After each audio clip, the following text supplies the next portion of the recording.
Okay, in this video, I'm going to talk about 1 week post our final weigh-in for season 1 and what I did to get myself back on track to, to really get myself to the next level.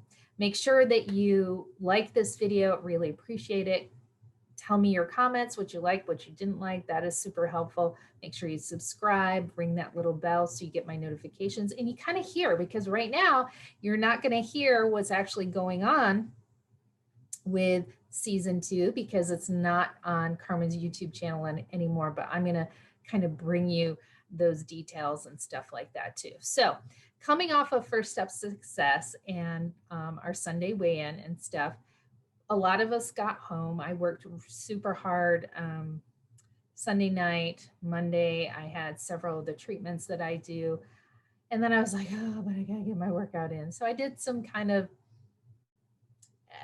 kind of dancey workouts just to get my heart working, but I did it, right? It was late at night, but I did it. I knew that I needed to get that workout in because I made a commitment to work out 6 days a week. And I wasn't going to change that moving forward. Now, the next day I woke up. It was my travel day, but I didn't have to travel till the afternoon. And I got a hard workout in. I was super proud of myself. I was sweaty. And for me too, I actually posted on my stories and hyperlapse because it's fun to do that. Anyway, because it proves to me I can do hard things. So Wednesday, again, I get up, I do my workout, and every day I did my workout. In fact, Friday, we did a second workout with our friends, and that was just motivating. But I made a decision because when I got back, I realized, you know what, this is hard. I'm feeling a little unbalanced. I don't want to say I cheated, but it was, going over a protein. I was going over a little bit. Someone had given me some caramel rice cakes, which they count, like 2 or 3 of those count as one carbohydrate, but eating those was like having candy. And I just wanted to eat more. So I guess I did cheat because I ate definitely more than I should have. But I was getting out of sorts. And then the team of season 2 was struggling a lot too. In fact, many had a Sunday fun day. Some had some cheesecake, all of that as well. Some did.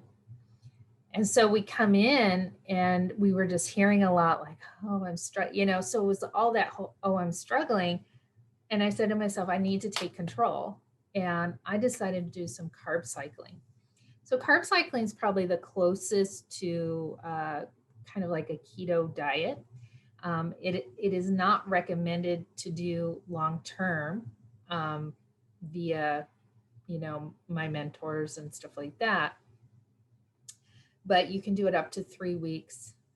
I want to say quarterly or twice a year. I'll have to look that up. But so carb cycling. So I said, I decided to do that. So I started that on Thursday. Was it Thursday? Thursday, Friday, Saturday. I stuck really good. And Saturday, my family had a kind of like a party, and there was barbecue that we brought in and stuff like that. But every morning I woke up and I set my plan. And I didn't look at all the recipes and the menus. I just knew. Now I'm so kind of accustomed to this. Okay, I can have today, I'm going to have 6 proteins. I'm going to have 4 vegetables, right? I'm not going to have any fruit. I'm going to have 1 carb and 3 teaspoons. I know what that is. And then I planned what my food was going to be every morning, right? So every morning I did that. I already am on, what my exercise routine was. I'm staying pretty good with my water, but I just made it very, very simple for me because when I had done carb cycling in the past, because it was prior to me, it was kind of one of my first exposures to all of this. It was hard, and I failed a lot of times during those 15 days. So I currently am on day 4, and I do plan to do it through 15 days because I want that jump start now that I am down dun, dun, dun, dun, to, what was my weight? Oh, whoa, whoa, whoa. My thing says 148.9. Crazy. So my goal was to get into the 149 so I could move that little weight scale over one. You know, when you have you ever been weighed at the doctors with that old timey, and they move it to 100, 150, 200. Well, now I am down to 149 and I'm so excited to be there. 148.9, but we'll say 149. So excited to be there. I think carb cycling had a lot to do with it. Yeah, so over 3 pounds that I lost doing the carb cycling, which makes sense. So I'm going to continue to do this for another week and some odd days.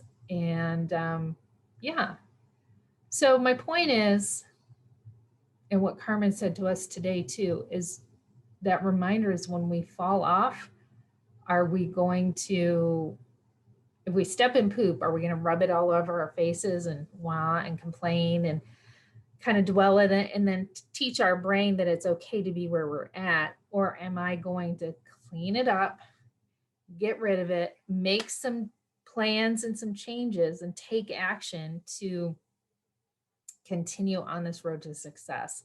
And I also recognize you kind of got to run the race fast, right? You got to stay in that momentum, and that's where I want to be. So that's my advice for you today too, is to kind of to run the race fast, whether it's in business. If we're in business together, running the race fast is easier.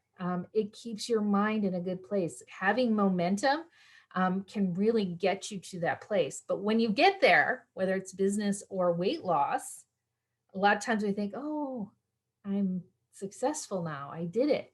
And we let the brake off, or we let the foot off the gas. And that's where we can kind of fall back down and then like, oh, I have to build all that momentum. Well, I don't want to do that. I want to stay in momentum. And I hope you do too. So let me know your thoughts about that. Let me know your thoughts about momentum. Again, please like this and let me know where you're at. I would love to see if you are taking that weight loss journey as well, or that health journey, what you are doing to take care of your health. I'll see you guys. I appreciate you. I love you. And I'm really, really rooting for you. You have an awesome, awesome day.